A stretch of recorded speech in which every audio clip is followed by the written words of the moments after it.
দক্ষিণ পূর্ব এশিয়ার দেশগুলোর সঙ্গে যুক্তরাষ্ট্রের নতুন বাণিজ্য চুক্তির ফলে বদলে যাচ্ছে বৈশ্বিক শস্য ও তেলবীজ বাণিজ্য। ইন্দোনেশিয়া ও বাংলাদেশের মতো দেশগুলো যুক্তরাষ্ট্র থেকে বেশি শস্য কৃষি পণ্য কেনার জন্য চুক্তিবদ্ধ হয়েছে। এতে বাজার হারাতে পারে অস্ট্রেলিয়া, কানাডা ও রাশিয়া।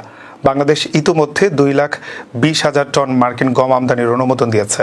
গত বছর কোনো গম না কেনার পর এবার 20 জুলাই বছরে 7 লাখ টন গম আমদানির প্রতিশ্রুতি দিয়েছে বাংলাদেশ। অন্যদিকে ইন্দোনেশিয়া বছরে 10 লাখ টন মার্কিন গম কেনার জন্য সমঝোতা করেছে।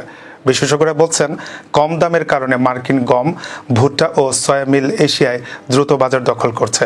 মার্কিন নরম সাদা গম বর্তমানে প্রতি টন প্রায় $280 বিক্রি হচ্ছে, যা কৃষ্ণ সাগর অঞ্চলের দামের সমান। তবে ভুট্টা ও সয়া মিল তুলনায় আরও সস্তা।